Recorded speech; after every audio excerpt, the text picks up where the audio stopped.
Morning. Good morning. Is this up? Is this working? I have no fancy introduction. I'm here with Jay Brown today from Crown Castle. Sorry, Dale did a great job introducing previously, and I feel we just want to come up and make this informal, have a conversation with the audience. So any opening comments, Jay? That'd be great. Todd, well done. I thought you did a nice job summarizing a lot of the challenges that are facing the industry. And I tell our team whenever one of the commissioners wants to come and climb one of our towers, let's just make sure we don't kill an FCC commissioner. And they start getting up to 1,800 feet. It gets a little nerve-wracking, but nice job up here. Go ahead. All right. I just have a couple questions, but I want to keep this open to audience participation. So if anyone has a question along the way, feel free to jump in. And I think Jay's open and willing to talk with everybody here. So please don't feel that I have to stick to my agenda. If you have something imperative to ask, I'm happy to turn the floor over to y'all. So Jay, you've been a big part of the wireless industry for a long time now, and I'm sure you've witnessed a lot of change and innovation over the years. So how do you think the role of wireless will play going forward as compared to what we've experienced to date? So I've been at Crown for right at 20 years. I started when I was 6 years old, and it's been a phenomenal run. When I joined Crown, a significant portion of our revenue was still coming from paging companies, and Todd was talking about recruiting millennials, and sometimes I'm talking to some of our millennials that we're recruiting straight out of college. They don't actually even know what a pager is, and so you think about our industry and the amount of growth that we saw in a 1G world, and then we've transitioned through 1G, 2G, 3G, 4G. And right at the precipice of starting to see the impact of 5G. I believe the big difference will be, if you think about the devices that we have today and how we use them, and this would go from 1G all the way through 4G, almost all of the traffic on the network is driven entirely by us as consumers using these devices to either pull down information for work or for entertainment.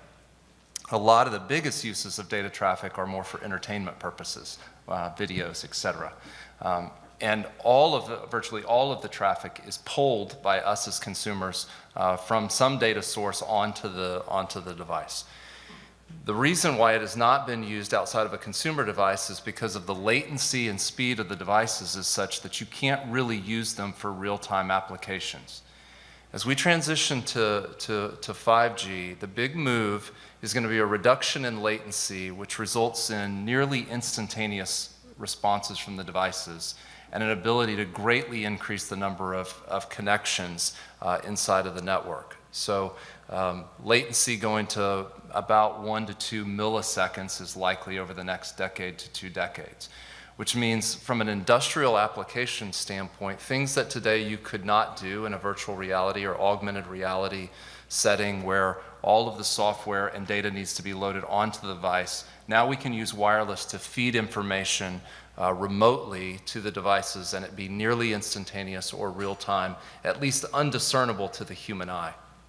So from a commercial application standpoint, I think what we'll have over the next 2 decades is a meaningful amount of the traffic move from just being us as consumers trying to pull content down to machine, both learning and communication, and then in industrial settings, touching every industry in America, deploying these kind of technologies in order to reduce costs and increase safety. As I think broadly about what's happening, there isn't a single industry that I'm aware of that isn't working on wireless applications to both lower costs and to improve safety. And so I think we're going to see that in a dramatic way over the next decade, and a real move from the way we think about the devices and traffic today to connecting literally billions of devices and sensors in a 5G world. So jumping off of that, what do you see as the opportunities for infrastructure providers like Crown that may be similar or potentially different in the coming decades? I think towers are going to continue to play an important role in the next generation of wireless deployments. They are the most cost-effective an efficient way for any company to deploy wireless spectrum.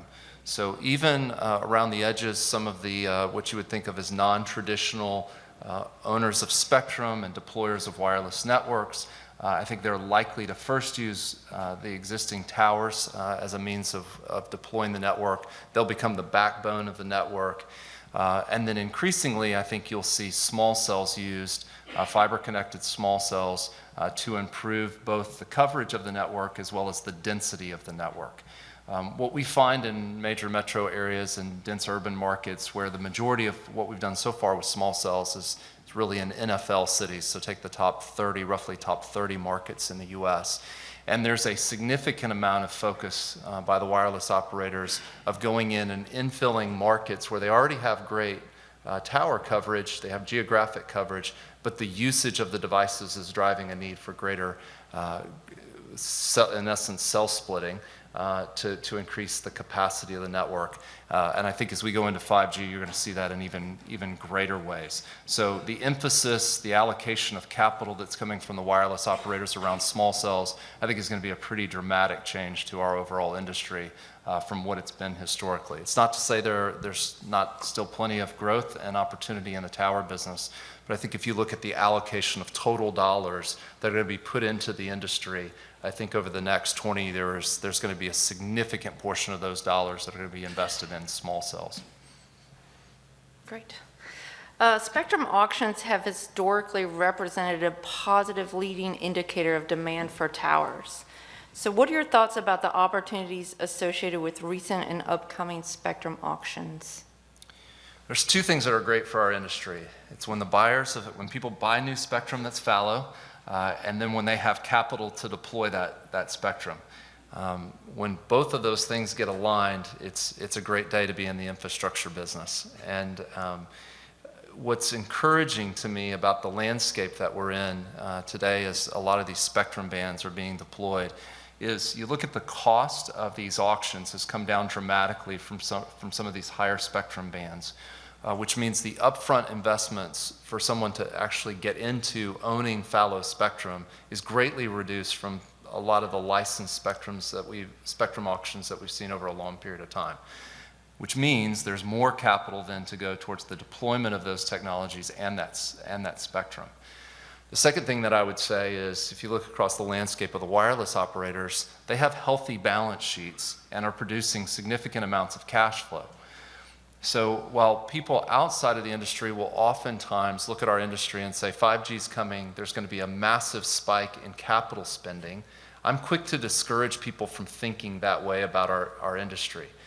In reality, the operators are likely to manage their cash flows and their balance sheets appropriately and think about capital investment as a long runway of investment in their networks. And they've done that for a number of years. And a lot of the volatility of spending by the wireless operators has basically evaporated in our industry over the last 5 years. The level of spending has become relatively steady. And so I look at our industry and I believe what we're going to see over the next couple of decades is a steady amount of capital investment without a lot of volatile swings, but consistent investment in infrastructure over the coming decades as we deploy 5G and the additional spectrum that's being provided by the FCC, both in licensed and unlicensed ways, I think is really, really good for our industry and incredibly encouraging. Since most of the new spectrum coming into the market is at a higher frequency ranges, what do you think that means for future leasing activity across towers and small cells? Well, even in the higher spectrum bands, I think towers are going to be used, maybe in less ways than what we've seen historically with a lot of the spectrum bands that have been deployed on a nationwide basis. But in targeted areas, I think you'll see even those high spectrum bands will use towers as a portion of their network. It is more likely, though, in urban settings and dense suburban settings that you see those higher spectrum bands being deployed on small cells. And our expectation would be you'll see over time on small cells probably greater diversity of the spectrum bands that are deployed than what you see on macro sites if you were to consider the whole of the portfolio of assets out there. So I would look to see some of those spectrum bands on towers, but a greater preponderance of the capital being used to deploy those higher spectrum bands on small cells. So over the years, you've communicated to our investors that you expect Crown to deploy 10 to 15,000 small cells in 2019, which is about 2 to 3 times the volume in just a couple years. So what is driving the significant acceleration in that activity? If we roll the clock back 5 years ago, we had almost no small cells. We had maybe, if we were back 5 years, 7 years, we would be talking about examples of maybe 1,000 or 2,000 small cells that we had built and deployed. Today, there's a little over 30,000 of them that we've deployed in the top 30 markets in the US, and we've got another 35,000 small cells that are currently under construction. So if you look at everything built life to date, is less than what will be put on air by our company alone in the next 18 to 24 months. So there is a massive increase in the amount of spending and deployment of these small cells that's ongoing in the US. And as I think about the pipeline that's under consideration that we're talking to the carriers about today and what they're going to need in the coming days, I think that ramp is going to continue to accelerate. The long term, every industry estimate that I've seen, when you push it out and look out, what is this going to look like in 20 years, would estimate that virtually every wireless carrier is going to have at least 1 million or more small cells. So the sheer quantum of deployments is going to continue to increase. And the scale with which these happen is very different than the tower industry. If you think back to the early 2000s, late 1990s, most of the deployments that happen around towers, you had an influx of people who were willing in certain markets to go out and build a tower or 2 towers or 10 towers for a wireless operator. Small cells are a very different business. When we are building small cells in Southern California, for instance, we may get 4,000 to 6,000 small cells in one order.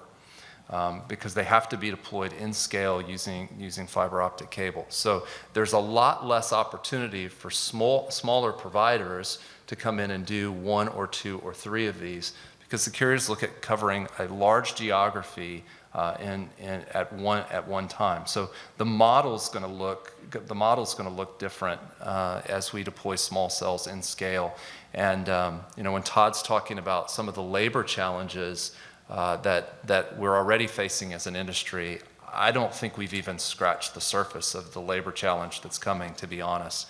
I had a really interesting conversation and I just want to talk, I know this isn't the heart of your question, but I'm going to keep going because I think it's good perspective as an industry for us to be thinking about.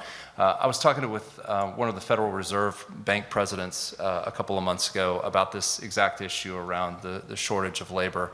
And he made the point to me that we're not the only industry facing this challenge. One of the things that he pointed out was, if you look at the next 15 years in the United States, as we have an aging workforce, our non-immigrant workforce is declining by almost 5% per annum over the next 15 years. So if you think about GDP growth, GDP growth is a combination of labor force times efficiency or production.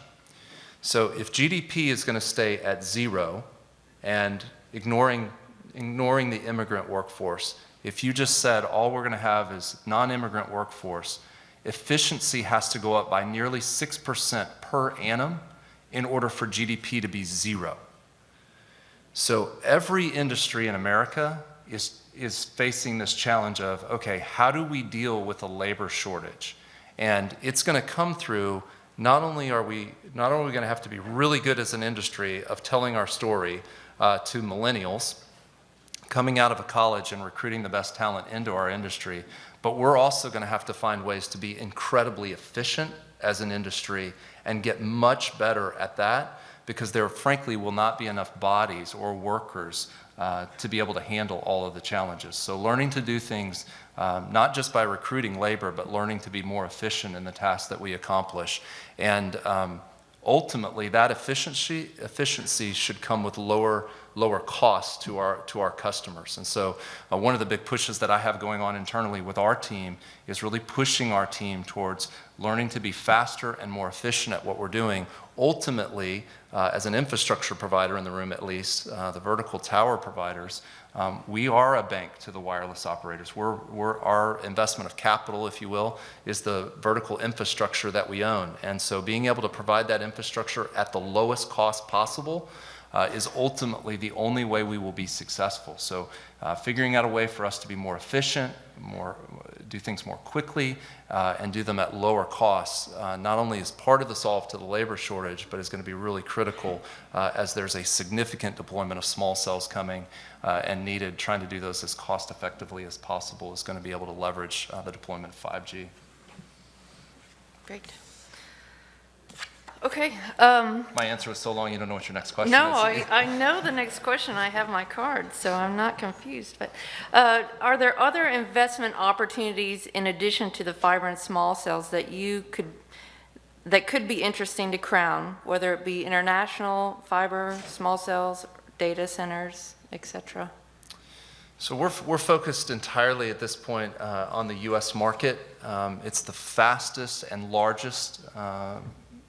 growing and largest market in the world for wireless. So we're excited about the opportunities that we see in the U.S. We continue to look in Europe, but don't really have any interest in emerging markets. Back to my example of really providing capital to the wireless operators, we don't think the risk reward and return there is appropriate internationally. So we're focused on the U.S. market. The opportunities that we see in the U.S. beyond towers and small cell, we're excited about what we're seeing on the edge data centers. The amount of traffic, back to my earlier comments around 5G and the industrialization of what I think the devices will be and traffic will be over time, it encourages me and makes me think about the fact that that means a lot of data is moving to the very edge of the network. So I don't believe that data centers as we know them today are going to go away. But I do think that in order to reduce the cost of movement of data, people are going to try to figure out a way to move data centers or components of data centers to the very edge of the network that has enough intelligence in the network to figure out what data needs to be pushed back through fiber to major data centers and what data can be either analyzed or fed back or disregarded at the very edge of the network. So one example would be just autonomous cars. If you think about the amount of data that's going to be gathered by a car that has full sensors, even if it's not autonomous, just purely putting sensors on vehicles, the amount of traffic and data traffic that will put there onto that vehicle and back into the network is going to be an extensive amount of traffic. So if at the edge of the network, all we do is just pass it into the network, we're going to fill up the pipe with a lot of needless information, every car that goes by telling the same exact information. What we're really going to be doing is exception reporting back into the network. So putting intelligence at the edge of the network, that will speed up the response of the network and reduce the overall cost of moving data throughout the network more broadly. And we're pretty excited about the opportunities there. We've made an investment in a company. It's very early days of what we think will happen with edge data centers. So it's a minuscule amount of revenue to Crown Castle at the moment. But I think over time, that's going to be an area that could be pretty interesting. These data centers, if you're not familiar with them, look like kind of a mini rail box, if you will, a shelter, and depending on ultimately who uses them, and our early tests would suggest that you're going to have the wireless operators, some of the hyperscale companies, who are all going to want to be inside of those mini data centers, and again, in order to both increase the speed and response of the network and then reduce the cost and the amount of traffic that would needlessly travel out of those cell sites. So shifting gears a little bit, carrier consolidation is often viewed as a risk for tower companies. With all the conversation and pending merger between Sprint and T-Mo, currently being reviewed. Can you help us understand what you think about the potential impact on Crown and the broader industry? Yeah, when I think about the impact of if Sprint and T-Mobile, if that transaction is ultimately announced, the driver of the need for infrastructure today is entirely driven by us as consumers. And the combination of those companies is not going to change it's not going to change the pattern of consumers or usage of the devices. So there will be as much traffic post-merger as there is pre-merger, and I think it's going to continue to grow. The consolidation that's happened in the industry, back in the late 1990s, we had 8 carriers in the market, and we've gone to 4. And all the while, we've seen significant growth in the amount of infrastructure. So while there may be some short-term dislocations as they go through a process of integrating assets and thinking about duplicative sites, and there may be some churn there, I really don't think it's going to be a meaningful impact to any of our businesses in the industry. And in fact, I think if you roll the clock forward 5, 10 years, 20 years, I think the difference would be indiscernible whether or not they combine or not combine. We've publicly supported it. I think we've been in a place for a long time as a company that what's good for our customers is good for our business. And so to the extent that our customers are desiring to do something, we want to be as supportive as we can in order to help them accomplish that goal. I think that's broadly true for our overall industry, that what's good for the wireless operators is going to be great for us. So. Sure. On a similar topic, the national wireless carriers have historically been Crown's primary customer base. Are there trends or opportunities in the market that lead you to believe our customer base could look different 10 years from now?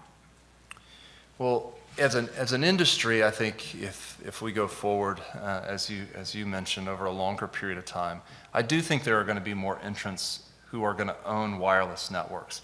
I think the vast majority of the traffic is going to go across licensed spectrum, and the vast majority of, therefore, the revenues and cash flows are going to come from the wireless operators. So I don't envision a world where we're sitting here 10 years from now and we're talking about customers that rival the size of the wireless carriers in terms of the activities that we all work on.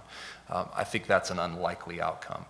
I do think that as you think about the structure of wireless networks, today people think about fiber optic cable and wireless infrastructure or towers as being two separate businesses. Our public investors talk about it as 2 separate businesses. I think what's true in a 5G world is the convergence between what people would historically call wireline or fiber and wireless is going to merge to the point where those 2 components of the network are indiscernible. You cannot have one without the other. And the integration of towers and small cells running on fiber optic cable is going to blur to the point where people don't even think about them as different businesses over time.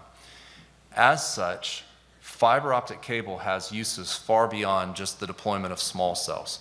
And so in our business, about 30% of our consolidated revenues today are now coming from large enterprises, names that you would all know, banks, universities, large hospital systems, who are moving significant amounts of traffic among locations and to data centers and other places, coming out of dense urban areas where small cells are necessary.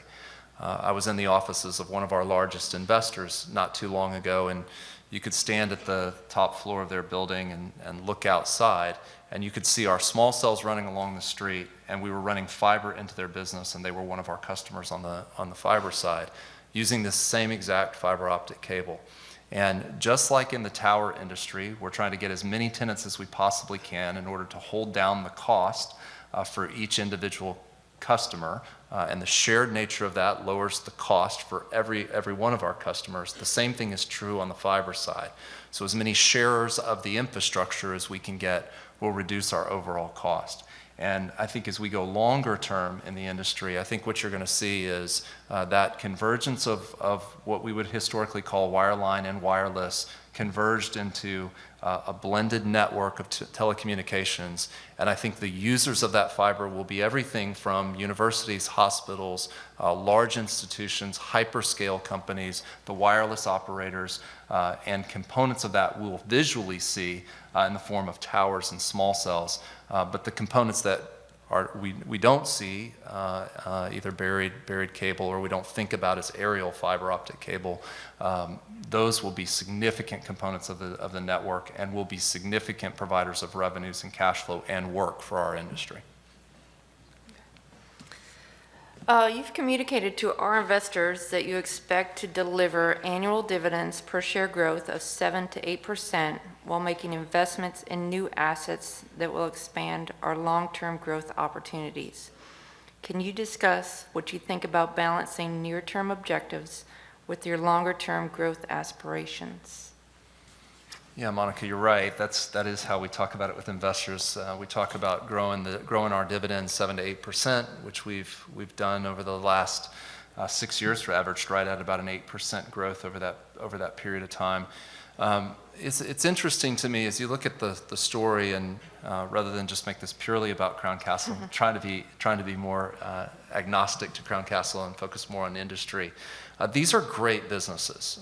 The infrastructure business is a phenomenal business, and the offshoots of that, in terms of all of you who work in businesses that support the infrastructure businesses, have a terrific business because of how well the large infrastructure businesses have done, which provides jobs and opportunities around the whole ecosystem.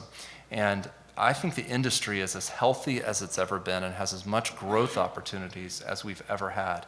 And the returns that we've been able to deliver as an industry for investors, I think, are starting to attract a much lower cost of capital, which is a great outcome. I'll talk about the customer implications in just a second. But that the financial returns to investors who want to play in this space are attractive. If you look at our growth rate and where our dividend yield is, most investors are able to achieve somewhere in the neighborhood of about 11 to 12% total return on equity as they make investments among each of the public tower companies, at least, and I think the same thing is true if you look at some of the private tower companies.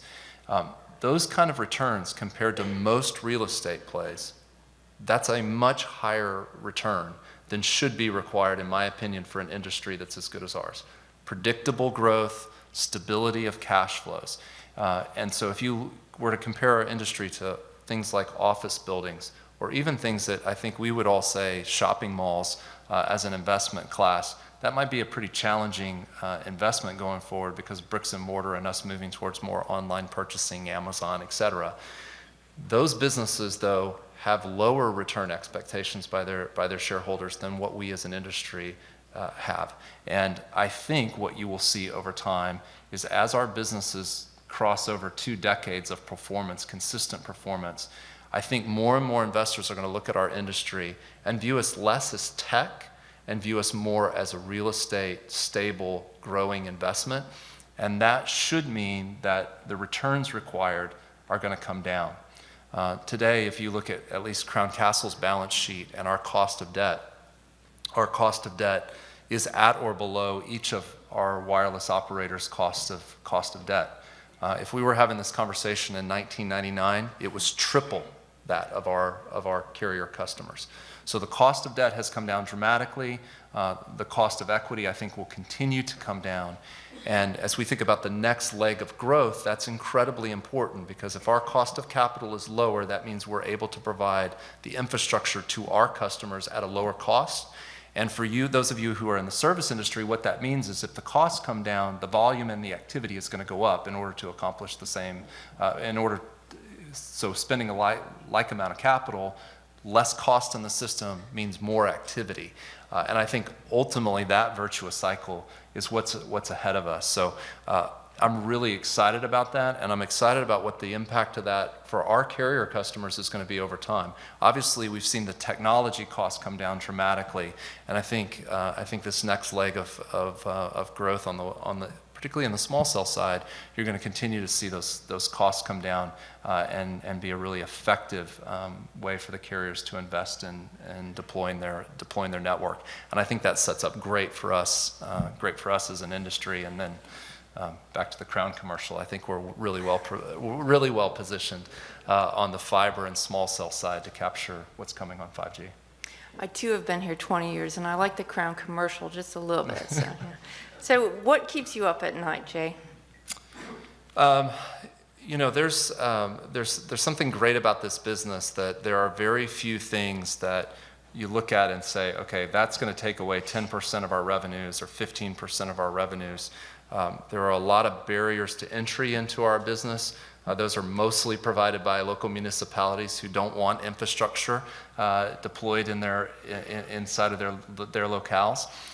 So there's high barriers to entry. So I don't spend a lot of time thinking about, okay, what's going to happen if we lose kind of 10% of our revenues or 15% of our revenues, or if revenue growth next year is a little lower than what it is this year.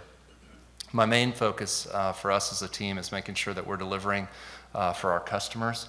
And the sheer quantum of what we're trying to accomplish, you made note earlier of our 2019, the number of small cells that we're going to put on air is 3 times the number of small cells that we did in 2018. And those roughly 15,000 small cell nodes that we're going to put on air, that's more small cell nodes than we had in the whole company just 2 years ago. So from a workforce standpoint, over the last 3 years, we've doubled our workforce, more than doubled our workforce. So things like ensuring that our culture is spread evenly throughout the whole company, ensuring that we're hiring the right kind of people is high on the list. And then the other big thing that I think about is the leadership transition that's going to happen over the next decade inside of our company. I think I've spoken about this in public settings before, but about 75% of the workforce at Crown Castle is over the median working age in America. We're about 2 years older than the median working age in America. And if I look at our VP ranks and our director ranks, so 2 levels below our executive team, 75% of them will be eligible for our retirement plan inside of the next decade. Now, we don't have a forced retirement age, so people don't have to leave. But I think it's likely when 75% of your workforce, particularly your leaders, get to the place where they're eligible to retire under our retirement plan, that growing and developing leaders who are younger is sort of critical to our long-term success. So top of my list in my role is, what is leadership transition going to look like over the next decade, and are we doing all the right things to ensure that we're hiring the right folks who have lots of upside and potential, and then making sure that inside of the company we're developing leaders for the next role and the next opportunity. So those would be the 2 things I would highlight. I want to leave some room for questions from the audience, so that's all I've prepared. So do we have any questions from the audience? None. One. You talked a lot about hiring. What about training? What about high school graduates and, there's all these openings, community college graduates. Is there a Crown Castle University in the works? Is there something where you can actually, teach people without skills to have skills rather than to have that training in? Yeah, it's a great question. We are doing that. Less at the high school level, although we have a program that we're trialing to work on how could we reach some kids before they even get out of high school through summer internship programs. And then we've completely refined our internship program to be more specifically recruiting and trying to bring interns in that could be long-term employees. So I think we've historically looked at the program more as just a summer works program for friends and family, and we've transitioned that to this summer will be our first one where we're much more focused on what's the long-term likelihood of these becoming Crown Castle employees. I think we're also leaning on some of the things that Todd talked about, which are great for our industry of we could get all the right folks that we need and all the folks that we need at Crown Castle, but we're really dependent upon the overall the overall economy of the circles in which we run. And so we maybe be able to figure that out from a Crown Castle standpoint, but we need as an industry to be able to develop, train, and find all the right folks. So some of it is ourselves, and then some of it is doing everything we can to support some of the organizations that are doing a great job of trying to train workers coming from other industries and into the industry. And I would echo what Todd said around recruiting and finding millennials. I think that's a big part of solving some of that need and telling the story about why this is a great business. Frankly, I find the story pretty easy to tell. I spend a lot of time with our intern program talking to college students, and they get it. So it's for maybe the knocks that some people like to give to millennials about how hard they are to work with, that not necessarily been my experience or our company's experience. But if you want to talk to somebody who understands why mobile devices are important and why the deployment of infrastructure is important, ask a millennial. It's really encouraging. You know, one of the points that I've made with several of the commissioners at the FCC is I believe there's a big change coming, and just in terms of the way people think about infrastructure. So largely, if you took people over the age of 50, and I'm going to use broad generalizations from some of the work that we've done on small cells inside of communities, there's a general resistance at that age group and above to infrastructure being pushed into their community. We're actually finding advocates under the age of 40 who are willing to be both vocal and active in order to help us deploy infrastructure in their community. And as that population ages, I think we're going to have a very different outcome in terms of elected officials and maybe their reticence towards the deployment of infrastructure, which the federal regulation that's going on is great. Ultimately, we need the citizens and the constituents to be supportive of this in order for it to be long-term sustainable. So, and I think over time, younger workforce is just an indication of what's more broadly happening in the overall economy and their view towards technology and wireless, which is good for our industry.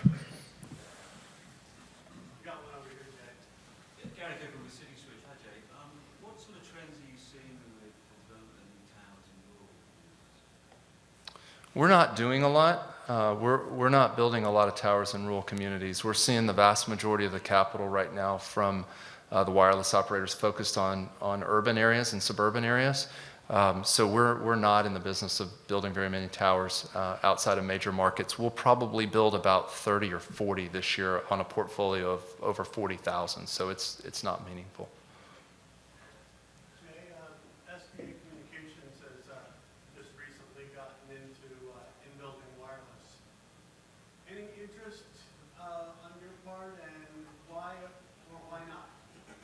So we do in building small cells, and I think there is opportunities there. I think it will be and is a good business. About 5% of the small cell business that we have today is in building, and while I think it'll continue to grow as an opportunity set, I think it's a fraction of the overall opportunity in public right-of-ways. So it's a good business, and I think there'll be great returns there. But if you think about just number of square feet in the world, there's a lot less indoor than there is outdoor. So if we're going to cover the population, I think more of the capital is going to be end up going towards outdoor spaces rather than indoor. So that's why it's 5% of the overall total at the moment. What about CBRS? Do you see a fund coming from the Citizens Broadband Radio Service? Yeah, CBRS is a good example of some of the spectrum that I was talking about before, where you may see some entrants look to deploy wireless networks that are not just the big four operators. As a spectrum band, I think it will be deployed. I think we will see impact on our towers. I think we'll also see impact though from small cells as that gets deployed around the country. And there are a lot of players that are looking at how they could use CBRS for various wireless applications in a lot of different industries. What about Dish? We've heard everything from it's a license-saved system and it's not really going to be that much to, hey, Charlie Ergen's really getting into it and this thing's going to happen. How much activity are you seeing, and does it look meaningful to you? So obviously Charlie spent a lot of money for that spectrum, and I think the spectrum is incredibly valuable. And when I'm talking to our investors who've kind of watched watched Dish for a number of years and tried to figure out, okay, at what point is that going to be meaningful to the results of the public tower companies, one of the things that I've made the point to them about is that people tend to try to pick points in time where there are either accelerations or decelerations in our industry. And absent some sort of anecdotal evidence or anecdote that you would pick up from a conversation among the wireless carriers, I think if you were to just go look at the financial numbers of the 3 public tower companies over the last decade, you'd be hard-pressed to find any inflection points over that decade. And so that drives, in my mind, a thinking that even in the deployment of the spectrum that Charlie's owned, that spectrum will at some point be deployed. And the investment of it is not likely, I don't believe, to ever have a real inflection point in our industry. But I think we'll be sitting here 10 years from now, 20 years from now, and I don't know what the logo will be, nor do I know what the business model will be. But I do believe the spectrum will be deployed, and it'll be deployed meaningfully across the infrastructure that's out there today, both in towers and in small cells. And so I wouldn't try to pinpoint a date on it or an inflection point. But I think they'll do what's necessary in order to preserve their license, and then at some point in time, you'll have a pretty robust national network that's deployed around that spectrum.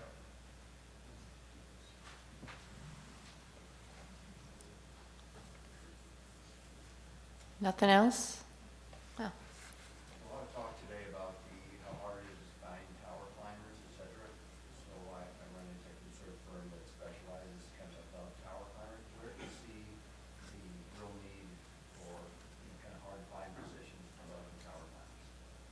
Yeah, beyond the tower climbers, I would say my comments, and that's why earlier I tried to go broader than just purely some of the things that Todd was talking about and think more broadly. We've had great success recruiting leaders in organizations across all industries, and I think historically, if you had asked me that question 5 or 6 years ago, I would have looked at who we had hired and I would have said we've basically hired only from within the industry. And if I look at the top 2 or 3 levels of folks inside of our company, our leaders are coming from all kinds of industries, and maybe only 30 to 40% are coming from within the industry. So in order to find the talent pool and experience that we need, we've broadened that out to a lot of other industries beyond just what we would think of as this industry. And the skill sets, I think we've been particularly successful around tech in finding a lot of folks out of other tech firms that understand the use and need for the technology, but maybe didn't work in the infrastructure industry previously. But the labor shortage around tower workers, it's as pronounced when you go up a couple of levels inside of the organization. It's as challenging to find talented people as it is around the tower workers. I think that's going to get harder.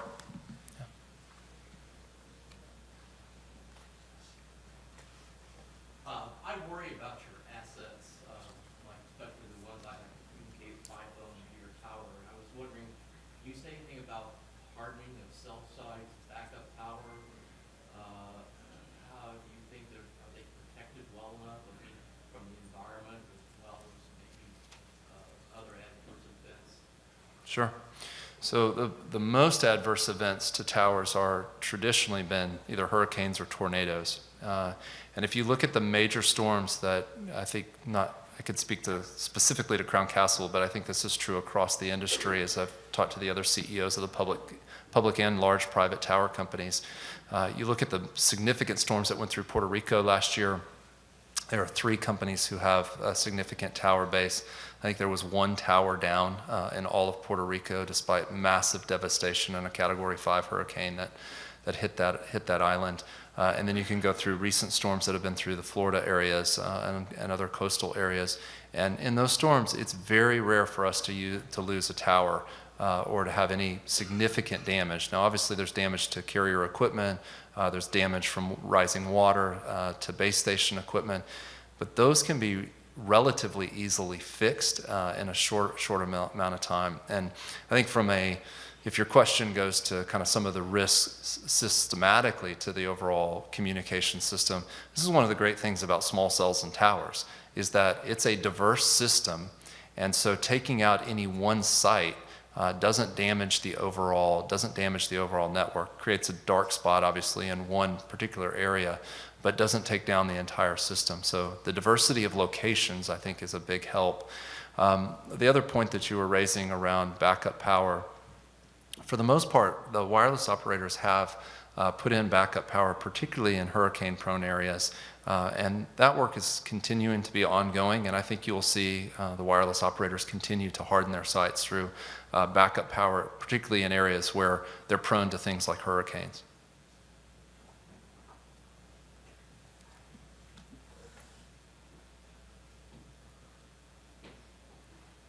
Any other questions? Well, thank you very much for having me today. It's great to be with you. Thank you.